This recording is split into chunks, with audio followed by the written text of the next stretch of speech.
돌아보면서 같이 인사 나누겠습니다. 사랑합니다. 네, 오늘 우리 귀한 권사님의 기도처럼 함께 모여서 이렇게 예배하는 것이 얼마나 큰 기쁨인지 모르겠습니다.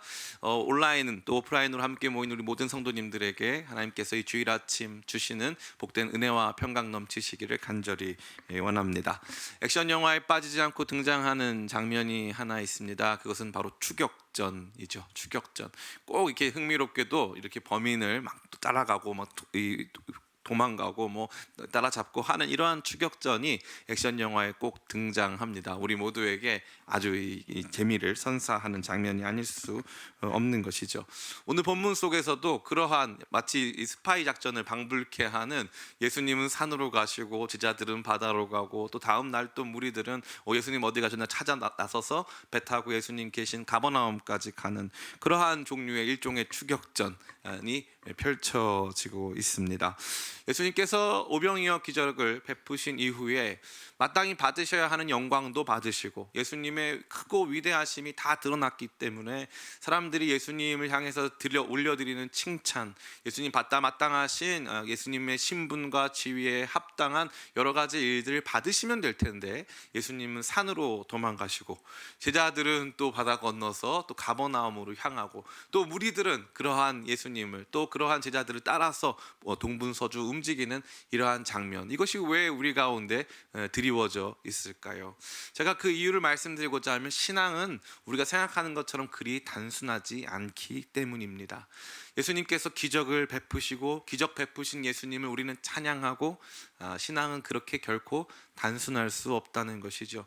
평생을 교회 다니고 예수님 믿는다고 따라다녔지만 사실 예수님 없는 기독교 신앙, 예수님과 상관없는 신앙생활을 하는 분들이 너무나도 많이 있습니다. 오늘 이 말씀은 오병이어라고 하는 우리 모두가 기뻐하고 즐거워할 수 있는 그러한 사건 이후에 등장하는 갈등, 그 뒤에 등장하는 여러 가지 모습들을 통해서 진짜 예수님께서 보이고자 하시는 당신의 진면목, 진짜 예수님께서 우리 가운데 알려주고 싶어 하시는 참된 신앙의 모습을 볼 수 있는 복된 말씀이 되는 줄 믿습니다. 이 아침 이 은혜가 저와 여러분 가운데 넘치시기를 예수님의 이름으로 축원합니다. 아멘. 앞서 말씀드린 바와 같이 오늘 아침 우리가 보게 되는 이 말씀에서 등장하는 상황은 아주 흥미롭습니다. 예수님은 산으로, 제자들은 바다로 갔기 때문입니다. 왜 그럴까요? 그것을 알기 위해서는 오늘 이 상황을 재구성해 볼 필요가 있습니다. 예수님이 산으로 올라가신 까닭은 오병이어 기적을 체험한 무리들이 그 기적의 의미보다는 그 기적의 능력에 집중하기 시작한 것부터가 출발입니다.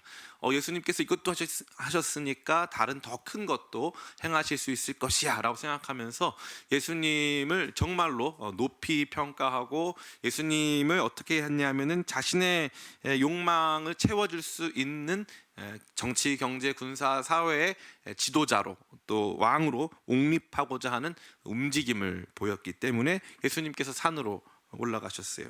근데 더 흥미롭게는 강제로, 여기 보면은 강제로 15절에 이렇게 되어 있거든요. 그들이 와서 자기를 억지로 붙들어 임금 삼으려는 줄 아시고, 그러니까 예수님의 의사와 상관이 있다 없다? 없다는 거예요. 예수님이 원하시는 것과 아무 상관이 없어요. 내가 원하는 게 제일 중요한 거예요. 예수님이 베푸신 기적, 그러니까 내 삶의 이 부분에서 이러한 방식으로 역사해 달라고 정확하게 원하는 바를 가지고 예수님 의사와는 전혀 상관없는 그러한 예수님을 향한 추종, 열정을 보여주고 있다는 것입니다.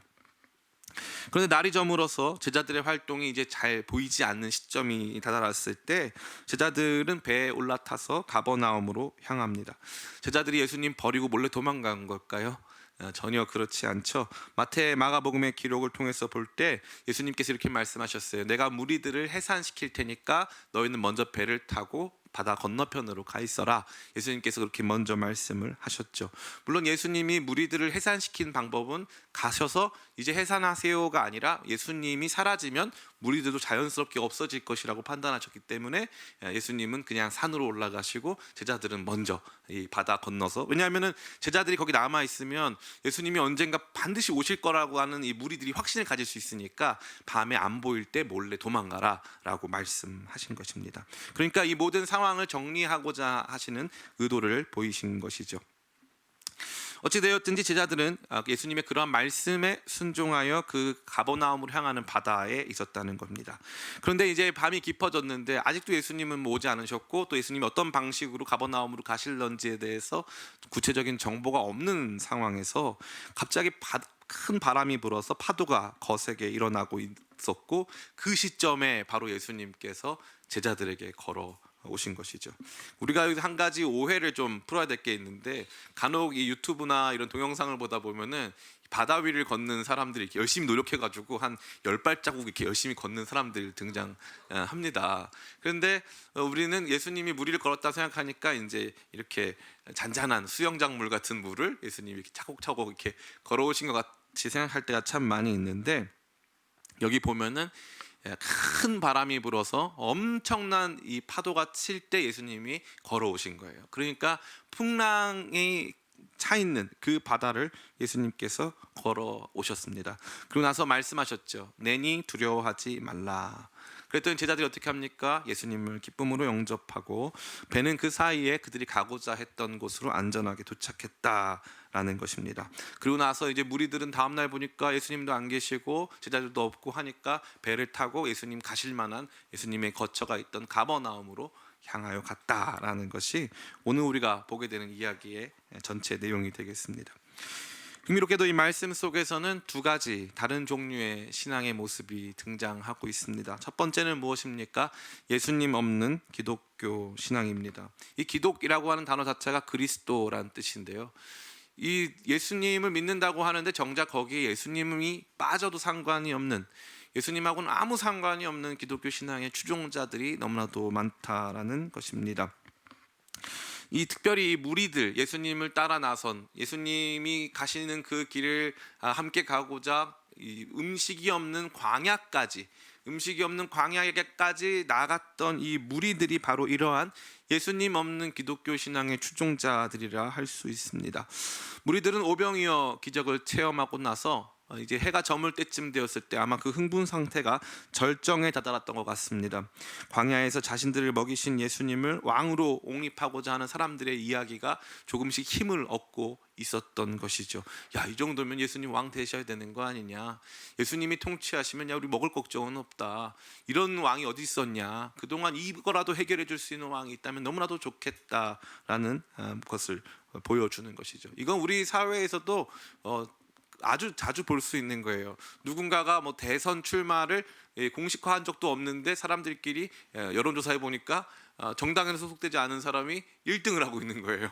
누구도 그 사람이 어떻게 될지 모르는데 우리끼리 이제 이 사람 왕 삼자 할 때가 있는 거죠. 예수님에게도 예수님에게 그러한 권한, 그러한 지위, 그러한 권력을 부여하자라고 하는 사람들의 막 이야기가 막 넘쳐나고, 밤새 아마 그들은 그러한 이야기로 즐겁게 떠들었을 것입니다. 그런데 흥미롭게도 그것은 예수님의 의사와는 전혀 상관이 없었고, 예수님께서 정말 보이고자 하시는 뜻과는 전혀 무관하였습니다. 심지어 예수님이 산으로 올라갈 때 예수님을 따라간 사람이 있었어요? 없었습니다. 재밌는 거죠. 무리들은 예수님을 따라서 광야까지 와서 오병이어 기적을 경험했는데, 예수님이 산으로 올라가셨을 때, 여기서 이제 산으로 올라갔다고 되어 있는데, 이거 엄밀히 말하면은 마태복음, 마가복음의 기록에 따르면 예수님 기도하러 산으로 가셨거든요. 예수님 기도하러 산으로 올라가셨을 때 예수님을 따라 나선 사람은 아무도 없어요. 왕을 삼자고 해놓고, 그분이 우리의 지도자가 됐으면 좋겠다고 해놓고, 예수님이 산으로 올라갈 때 예수님을 따라 나선 사람은 아무도 없다. 예수님 얘기는 무성한데, 야 예수님이 왕 됐으면 좋겠어, 예수님이 이렇게 다스려 주실 거야, 이 부분은 이렇게 해결해 주실 거야, 막 서로 얘기를 하는데, 예수님이 산으로 올라갈 때 예수님을 따라 나선 사람은 한 명도 없었다는 거예요. 5천 명이 거기서 그 기적을 체험했는데, 기가 막히지 않습니까? 예수님이 주인공이 되셔야 하는데 자기들은 예수님 주인공 만들자고 막 자기들끼리 논의를 펼치고 있는데, 정작 예수님 기도하러 올라가신 그 산에는 아무도 안 따라가요. 이게 군중이고 대중이고 자신의 욕망을 쫓아 예수님을 따라 나선 비참한 신앙의 결말이 보여주고 있는 내용이라 할 수 있습니다. 그들은 다음 날까지 예수님이 어디 계신지 몰랐고, 다음 날이 되어서야 예수님 어디 갔지? 두리번거리면서 또 찾아서 그들의 열정을 다해 예수님 계신 곳까지 또 배 타고 또 따라가는 것이죠. 아마도 그 밤에 그들은 자신들만의 상상의 나래를 펼치며 예수님을 모시고 살아가는 그들의 미래를 꿈꾸며 즐거워했을 것입니다. 그러나 그것은 상상에 불과하였고 예수님은 그들 가운데 계시지 않았고 그들과 함께 뜻을 갖고 계시지도 않으셨습니다. 그분에게 그들에게 그 어떤 말씀도 하지 않으신 거죠.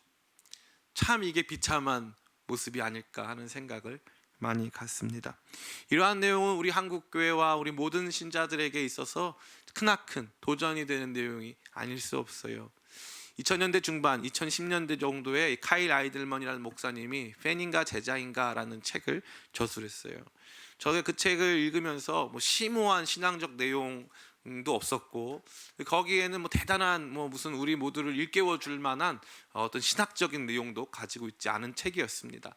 그런데 그 책이 우리 모두에게 준 충격이 뭐냐면 당신은 예수님을 따라 나선 팬인가? 예수님 너무 좋아요. 예수님, 예수님 막 외치고 있는 그런 팬인가? 아니면 예수님과 함께 걷고 있는 제자인가 하는 그러한 도전이었습니다. 많은 성도들이 예수님의 팬으로 활동하고 있어요. 예수님 편이야. 예수님 잘하실 줄 믿어. 그런데 정작 예수님과 함께하는 사람은 너무나도 없는 비참한 현실. 이것이 바로 예수님 없는 기독교 신앙의 모습입니다. 환상은 가득하고 예수님에 대한 이야기가 무성하지만 결국 예수님도 계시지 않고 예수님의 뜻도 그들과 함께하지 않아 예수님을 억지로 자기들이 원하는 모습으로 자기 공동체에, 자기 가정에, 자기 개인에, 자기 직업에, 자기 미래에 예수님을 무언가로 삼고 있는 완전히 잘못된 신앙의 모습이 여기에 등장하고 있는 것이죠. 두 번째로 이와는 상반된 신앙의 모습이 등장합니다. 첫 번째 신앙의 모습이 예수님이 없는 기독교 신앙이라면 두 번째 신앙의 모습은 예수님이 찾아가 함께 하시는 기독교 신앙의 모습이 되겠습니다. 사실 제자들이 바로 그러한 신앙의 소유자들이었죠. 우리는 제자들에 대해서 혹평하는 것에 익숙하기 때문에 제자들이 그러한 신앙을 가졌다고 하면 일단 의아한 마음이 들 수 있습니다. 사실 여러분이 생각하는 것처럼 또 제가 생각하는 것처럼 제자들은 그렇게 훌륭하고 탁월한 사람들이 아니었습니다. 제자들은 심지어 무리들이 생각하는 것만큼 예수님에 대해서 높이 평가하지도 않았어요. 간혹 보다 보면은 이 일반 사상가들이, 일반 학자들이 예수 그리스도에 대해서 높이 평가하거든요. 예수님의 사상, 예수님의 말씀 이런 거 굉장히 높이 평가하고 이러한 윤리가 없다, 이러한 철학이 없다 막 하는데 사실 신자들 중에서 그러한 사람들이 하는 말처럼 예수님을 그렇게까지 이해하는 사람은 많이 없어요. 그러니까 이 제자라고 할지라도 예수님이 마땅히 받으셔야 되는 그분의 탁월함에 대한 찬사, 그분의 탁월함에 대한 그 어떠함을 공유하거나 온전히 이해하고 있지는 못하다는 것이죠. 그러니까 무리들만큼 예수님을 제대로 추종하지도 않았어요. 도리어 예수님이 나와 함께 가자 이렇게 말씀하셔서 따라 나선 것이지 막 광야까지 나서가지고 예수님 막 외치고 이런 존재는 아니었다는 거죠. 그럼 제자들이 뭐가 다릅니까? 제자들은 그저 예수님 말씀에 순종하고 있었던 거예요. 야, 밤이 깊어지면은 배를 띄워가지고 일단 바다 건너편 쪽으로 가 있어. 네. 그냥 예수님은 산으로 가시는데 그냥 그렇게 예수님 말씀을 붙잡고 바다로 예수님이 원하시는 그 길, 그 자리로 그냥 나아가는 것입니다. 예수님은 이제 그들을 찾아가시죠. 참 저는 이 부분이 너무 감동적이었어요. 왜냐하면은 예수님이 찾아가시는 방법이 흥미롭기 때문에 그래요. 제자들이 만약에 풍랑이 있다면 예수님이 이제 풍랑을 잠잠케 해주시고 편하게 가게 하신 다음에 가버나움에서 만날 수도 있고요. 예수님이 다른 배를 타고 이렇게 유유자적하게 너네 많이 힘드니? 이렇게 하면서 가셔도 되는데 고생한 다음 날 만나주시면서 수고했다고 어저께 밤에 풍랑이 있었지 고생 많았다 이렇게 해주시면 되는데 예수님이 하필이면 굳이 그 풍랑의 막 일어나는 그 바다를 걸어서 찾아가셔서 만나신 것이죠. 왜 그러셨을까요? 이것은 너무나도 놀랍게도 예수님을 왕으로 삼으려고 하는 무리들은 전혀 경험해 보지 못한 예수님의 모습이에요. 가만히 생각해 보면은 그런 생각이 들어요. 오히려 이 모습을 예수님이 그 5천 명에게 보여줬다면, 예?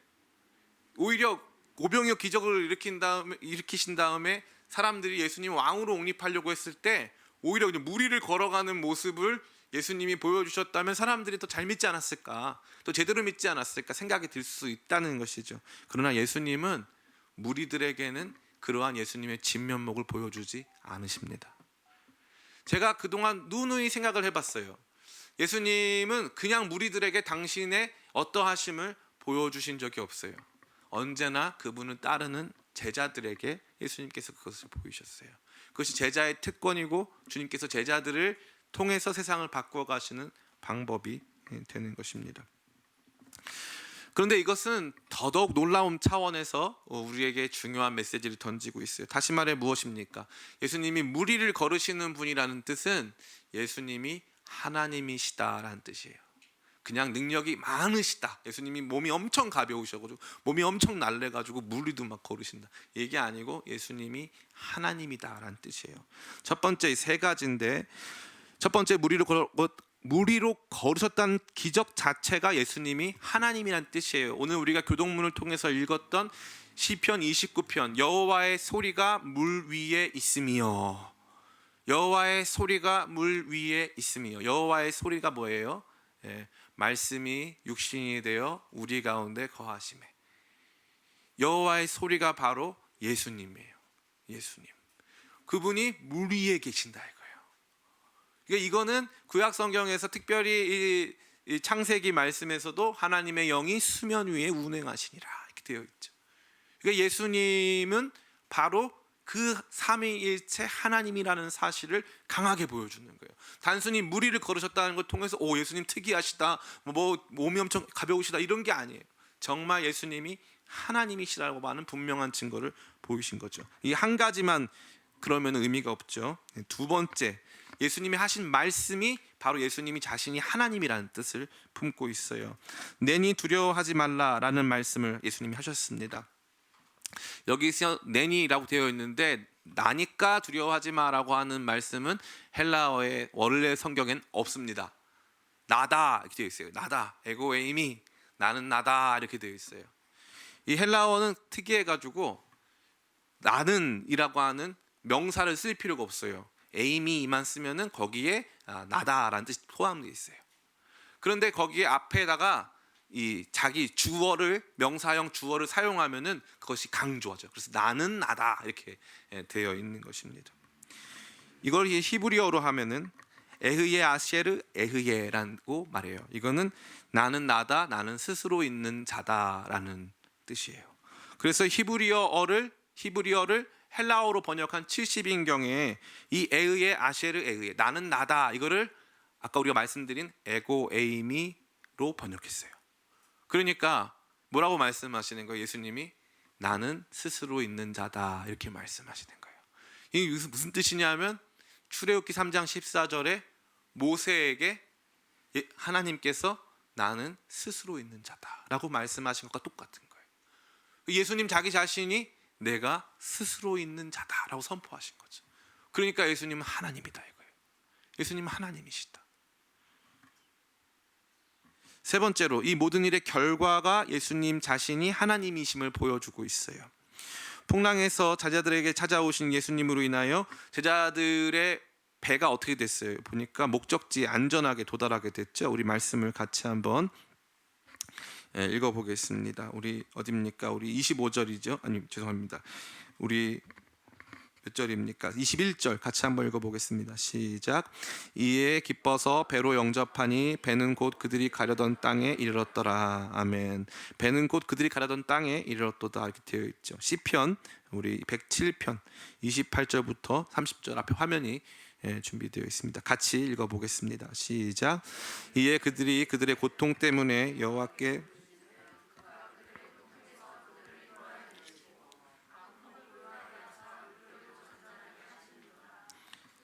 편함으로 말미암아 기뻐하는 중에 여호와께서 그들이 바라는 항구로 인도하시는도다. 아멘. 여기 보면 뭐라고 되어 있습니까? 여호와께서 그들이 바라는 항구로 인도하시는도다 되어 있죠. 그러니까 이 세 가지의 모든 표현은 예수님이 하나님과 같은 분이다라는 것을 말해주고 있는 거예요. 예수님 자신이 하나님의 아들, 곧 하나님 자신이다, 하나님이다, 인간이 아니시다, 하나님이다 라는 것을 보여주고 있는 것이죠. 앞서 말씀드린 대로 이러한 예수님의 진면목을 무리들한테 보이셨으면 예수님 더 인정받으셨을 거 아닙니까? 우리 생각할 수 있죠. 그러나 무리들은 그러한 내용을 인정하려고 하지 않습니다. 자기 주관에 사로잡혀, 자기 필요에 사로잡혀, 자기 인생관, 자기 세계관, 자기 가치관에 사로잡혀 있는 사람은 그 앞에 하나님 말씀을 성취하시는 예수님을 보여준다 할지라도 예수님을 있는 그대로 진면목으로 따라가려 하지 않습니다. 요한복음이 끊임없이 보여주는 게 바로 그거예요. 바로 그겁니다. 예수님이 선지자는 자기 고향에서 인정받지 못한다고 하셨는데 백성들은 영접했단 말이죠. 그러니까 우리 생각에는 예수님이 오해하신 것 같은데, 사람들이 예수님 인정하는데, 아니요, 그거는 예수님이 원하시는 방식의 예수님을 인정하는 모습이 아니라는 거죠. 광야까지 열정을 가지고 예수님을 따라 나선 사람들, 배고파도 예수님 말씀 듣겠다고 찾아온 그 사람들이 사실은 예수님을 끝까지 따라갈 사람들이 아니고 예수님 십자가에 못 박을 사람들이라는 거죠. 기가 막힌 거예요. 우리가 일반적으로 알고 있는 신앙의 모습이 그 자체가 우리 자신이 예수 그리스도의 제자며 그분의 진면목을 볼 수 있는 자격을 가진 존재라는 것을 전혀 근거되지 못한다는 것입니다. 기가 막힌 일이에요. 도리어 예수님께서는 순종하는 제자들, 그리고 순종 속에서 고난을 겪고 어려움을 겪는 그 제자들에게 예수님의 말씀을 품고 있는, 그 약속을 품고 있는, 그 말씀에 순종하고 있는 그 제자들에게 예수님의 진면목을 보이신다는 것입니다. 자, 이와 같이 예수님 없는 기독교 신앙, 그리고 예수님이 찾아와 함께 하시는 기독교 신앙의 궁극적인 이 차이, 이것은 우리 가운데 무엇을 보여주고 있습니까? 두 사람들의 전혀 다른 성격을 보여주고 있는 것이죠. 무리와 제자들, 무리들이 아마도 예수님을 더 높게 평가했을 거예요. 예수님의 능력, 그분의 가치, 그분의 어떠함을 제자들보다 훨씬 높게 평가했던 존재들이 바로 무리들일 것입니다. 그러나 그들은 예수님에 대한 주관적 필요에 따르는 환상에 가득 차 있습니다. 그러니까 무리는 예수님과 환상을 같이 하는 존재들이에요. 환상을. 예수님이 나의 삶에 임하시면 이 문제 해결해 주시고 저 문제 해결해 주시고, 이런 일은 이렇게 저런 일은 저렇게, 국가는 이렇게 부강하게 하시고 아무 문제도 없게 만드시고, 꼭 예수님 믿는 사람 안에 빠져있는 함정이 뭐냐면 문제가 생기면 예수님이 안 계신다, 이런 생각이 있어요. 전혀 안 그렇습니다. 전혀 그렇지 않아요. 인생의 문제가 너무 큰 거예요. 너무 커요. 조금만 더 가난해지면 안 되고요, 조금도 아프면 안 되고, 조금도 문제가 생기면 안 되는 거예요. 인생의 문제가 너무 커서 예수님 진면목을 볼 그러한 여유는 없어요. 뭐만 있습니까? 예수님에 대한 환상을 이야기하는 시간은 충만해요. 예수님에 대한 환상의 이야기를 끊임없이 합니다. 예수님이 임하셔서 이런 문제 해결해 주시고 저 사람 문제 해결해 주신 거 보니까 아무 문제가 없다. 예수님이 임하시면 다 해결된다. 문제가 없다. 아무것도 없다. 착각이죠. 예수님은 그러한 사람들과 함께하지 않으십니다. 무리들과 달리 제자들은 어떠한 존재들입니까? 무리들과 달리 제자들은 예수님을 그렇게 높게 평가하진 않아요. 예수님이 왕 되셔야 됩니다. 예수님 최고야, 이런 생각 안 해요. 제자들도 무리들과 별반 차이 없는 사람들입니다. 그래서 예수님 통해서 예수님 높아지시면 인생을 좀 베팅을 했죠. 그래서 높아지시면 나도 좀 콩고물 좀 떨어지겠지 생각하는 수준 낮은 사람들이라는 거예요. 그러면 차이점이 뭐냐 이거죠. 무리들은 예수님과 환상을 같이 하는 존재고, 제자들은 무리들과 일상을 같이 하는 존재라 이거예요. 예수님이 산으로 올라가면 산에 따라가야 되는 존재고, 예수님이 바다로 가라고 하면 그 어두운 밤에 바다로 나가야 되는 사람들이에요. 무슨 약속이 있을런지, 무슨 보상이 있을런지, 너 바다로 가 있으면 내가 너 도와줄게, 풍랑이라도 함께 할게, 이런 약속이 다 있는지 없는지는 몰라도 예수님과 함께 일상을 같이 하니까 예수님 가시는 그곳에 나도 있어야 되는 거고, 예수님이 말씀하시면 그냥 따라가야 되는 거예요. 이 비밀이 가나 혼인잔치에서 그 말씀을 듣고 순종했던 물떠온 하인들은 알더라. 이거 기가 막힌 거예요. 순종으로 예수님의 말씀 앞에 있었던 사람들은 예수님의 진면목을 아는 거예요. 물떠온 하인들은 알더라. 무리들은 몰라요. 어디서 이렇게 좋은 포도주가 났느냐, 아무도 몰라요. 근데 물떠온 하인들은 아는 거예요.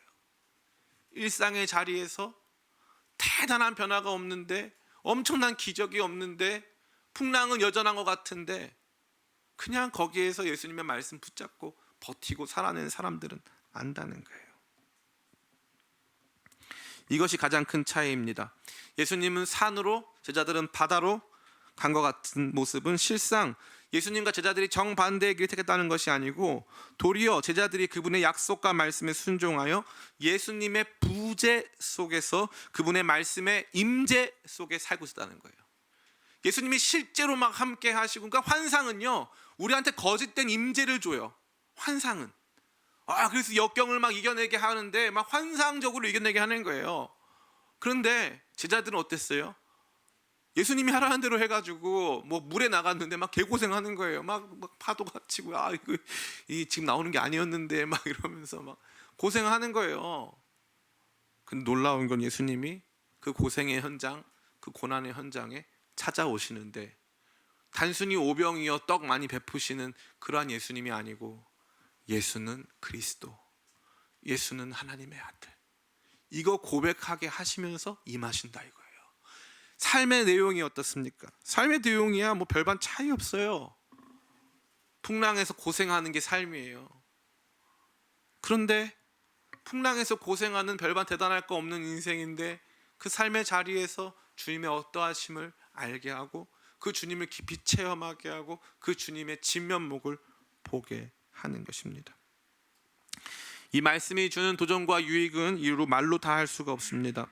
코로나19 시대 속에서 우리 사회는 사상 유례 없는 경제 성장을 보이고 있지 않습니까?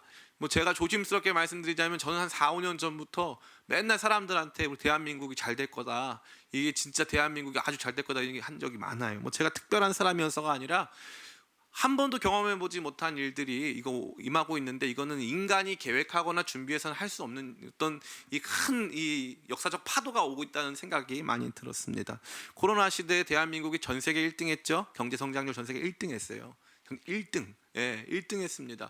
개인적으로는 힘들 수 있지만 거시경제 차원에서는 전 세계 1등 사상 유례 없는 경제 성장률을 보이고 있죠.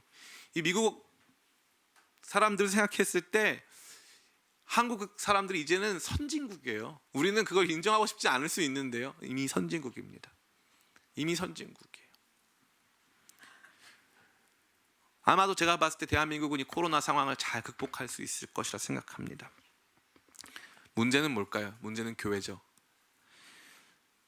이러한 경제적인 성장, 기술의 진보, 사회의 변화가 만들어낸 굉장히 중요한 사회 현상, 또 우리의 자화상이 있는데 그것은 바로 심각한 탈종교화와 기독교 침체의 시대입니다. 탈종교화 현상은 어디로 가면 심해지느냐? 젊은 세대로 가면 갈수록 심해져요.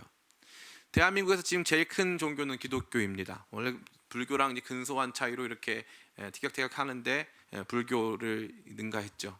그래서 이제 종교 참여율도 그렇고 모든 면에 있어서 기독교 신앙이 대한민국을 대표하는 신앙이라고 감히 말할 수 있습니다. 근데 흥미롭게도 종교를 가지고 있다고 대답한 사람들 40대 이상은 굉장히 높은데요, 20대한테 물어봤더니 종교를 가지고 있다 한 사람은 9%. 100명 중에 91명은 그 어떤 종류의 신앙도 가지고 있지 않습니다. 제가 이거 말씀드리는 게 기독교 단체에서 조사한 내용이 아니고요, 제가 얼마 전에 천주교 평화방송에서 본 거예요. 천주교회가 그거 굉장히 아주 제대로 평가하고 있더라고요. 놀랐습니다. 특별히 젊은 사람들 신앙생활 하지 않아요. 제가 엄청 욕을 먹겠지만 한 말씀 더 드리자면, 과거에 신앙에서 중요한 역할을 하던 존재는 여성이었습니다. 여성. 그런데 이제는 여성들이 신앙에서 많이 떠나고 있어요. 그러면 여성들은 어디로 향하느냐? 세속으로 향하고 있어요.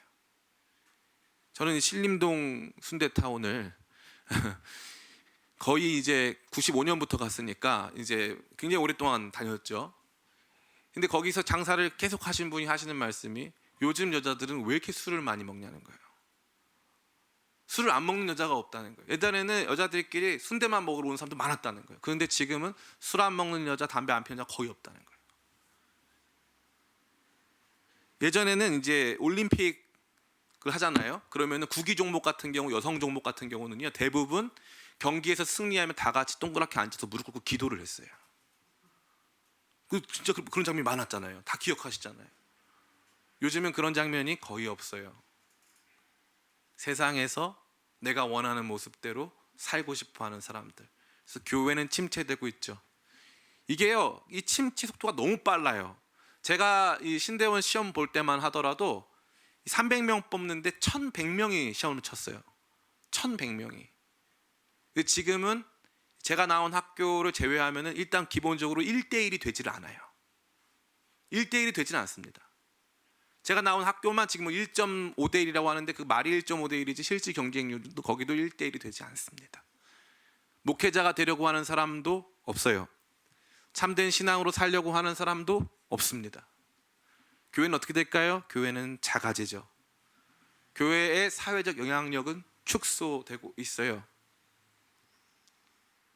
교회는 관습화되고 우리 안에 자리 잡은 전통으로 남을 수는 있지만 그 특유의 역동성과 변화무쌍한 하나님 나라의 역사를 이 땅 가운데 보여줄 수 있는 그러한 모습은 상실하게 되는 것입니다. 이것이 저와 여러분들이 맞닥뜨리게 될 심각한 탈종교화 사회와 기독교 침체의 시대라고 저는 감히 말씀드릴 수 있어요. 그러니까 한마디로 하나님의 부재, 예수님의 부재, 예수님 안 계신 것 같은 상황이 우리 가운데 펼쳐질 수 있다 이것이죠. 제가 얼마 전에 한 동영상을 제가 페이스북에 공유를 했는데 그래도 많은 분들이 공감해 주셨어요.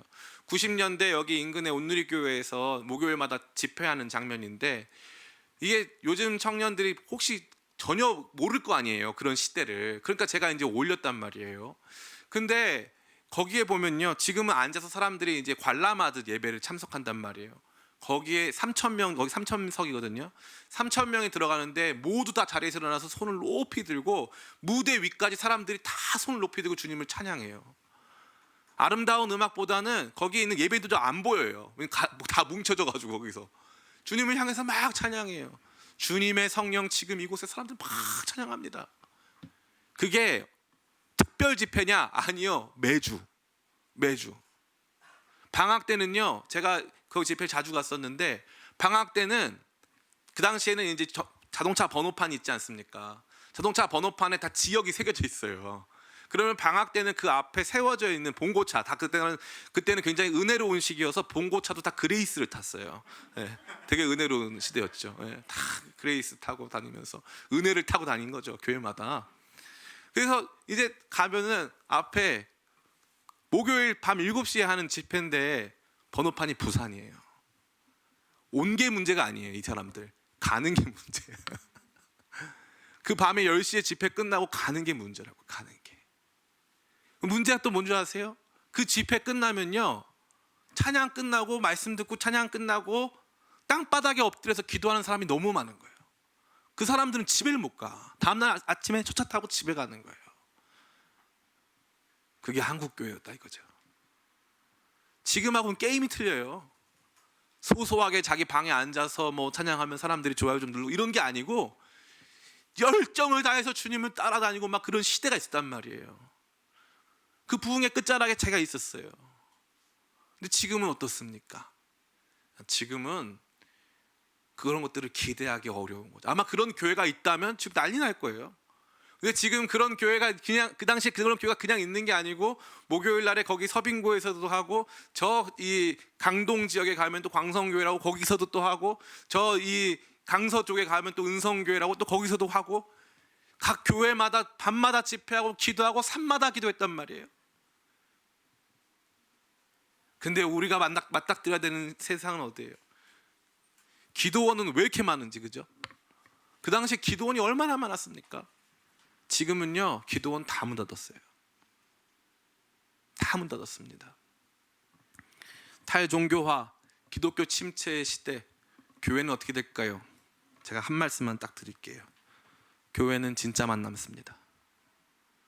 시간이 가면 갈수록 교회는 작아지고 진짜 알갱이들, 진짜 알곡들만 남아야 되는 상황이 펼쳐질 거예요. 진짜 복음을 가지고 풍랑이는 바다 위에서 주님의 부재 같은 상황 속에 주님의 말씀의 임재를 붙잡고 있는 그 교회에 예수님 찾아오신다 이거예요. 예수님 찾아오셔서 그분의 진면목을 보이신다 이거예요. 버티는 교회, 제자로 살기 원하여서 주님을 향한 환상이 아닌 주님과의 일상을 살기 원하여서 수고하고 애쓰는 그 교회에 주님이 찾아오신다 이거예요. 풍랑이는 바다를 전혀 개의치 않으시고 당신의 하나님 되심을 보이시면서 예수는 그리스도, 예수는 하나님의 아들을 고백할 수 있도록 그분의 진면목을 고난 가운데 있는 교회들은 경험하게 될 거라 이것이죠. 예수님 없는 예수 공동체 아닌 예수님의 말씀을 붙잡고 그분이 가라 하시는 그곳을 향해서 묵묵히 걸어가고 있는 그 작은 공동체를 향해 예수님의 진면목을 보여주실 것이라고 하는 그 위대한 약속이 이 말씀 가운데 드리워져 있다는 것입니다. 한 사람의 목사로서, 한 사람의 성도로서 제가 지금 이 시대 속에서 경험하고 있는 자괴감과 말로 다 할 수 없는 낭패감은 말로 다 할 수가 없어요. 그런데 주님께서 이 말씀을 통해서 저한테 얼마나 위로를 주시는지 말로 할 수 없습니다. 요한아, 제자다. 이 말씀 붙잡고 풍랑 속에서 버텨라. 예수님의 임재가 옛날처럼 충만히 임하지 못한다 할지라도, 그분의 임재가 옛날처럼 선명하지 못한다 할지라도 그분의 말씀의 임재를 붙잡고 그렇게 풍랑 있는 바다에서 버텨내라. 예수님 언제 오실려나? 그분이 우리에게 언제 찾아오실려나? 기대하고 소망하며 끝까지 버티는 그들에게 예수님 그 바다 위에서 당신의 하나님 되심을 보이시고 풍랑이라고 하는 상황, 우리가 경험하고 있는 공포를 뚫고 내니 두려워하지 말라 말씀하시며 그분의 하나님 되심을 보여주실 것이라고 하는 이 위대한 약속이 부족한 저에게 임했고, 저는 이 말씀이 우리 기쁨의 교회에도 임하기를 간절히 소원합니다. 이제 말씀을 마칩니다. 예수님의 제자가 된다는 것은 매일매일 감격에 차오르고 모든 것이 깨달아지는 환상적인 경험 속에 산다는 것이 아닙니다. 예수님의 제자가 된다는 것은 그분과 일상을 함께 한다는 것이고, 그분의 부재와 같은 현실 속에서도 그분의 말씀의 임재를 붙잡고 그 약속 가운데 머물러 있어야 한다는 것이죠. 무리와 제자들의 궁극적 차이는 바로 그 말씀을 붙잡느냐 환상을 붙잡느냐 하는 것입니다. 예수님 말씀을 붙잡고 내가 너와 함께 한다, 내가 너의 삶의 하나님으로, 내가 너와 함께하는 너를 구속한 그리스도로, 내가 너의 삶을 다스리시고 통치하시는 우리의 주권자의 우리의 목자로 내가 너와 함께할 것이다. 이러한 말씀 붙잡고 우리 가운데 주어진 풍랑 있는 바다 속에서도 끝까지 넘어지지 않고 그분의 찾아오심을 바라고 소망하는 믿음의 공동체에 우리 주님께서 반드시 찾아오실 것입니다. 그러한 마음을 가지고 끝까지 무리가 아닌 제자로 살고자 주님 올라가시는 그 산에 저도 올라가기를 원하고, 주님 계시는 그곳에 저도 있기를 원합니다. 그러나 주님 가라 말씀하시면 주의 약속 붙잡고 어디든 가겠습니다 고백하며 끝까지 제자의 삶을 선택하여 예수님 없는 기독교 공동체가 아닌 예수님 찾아오셔서 함께 하시며 그분의 진면목을 보여주시는 참된 예수 공동체 되시기를 예수님의 이름으로 축원합니다. 아멘. 이제 제가 기도하겠습니다.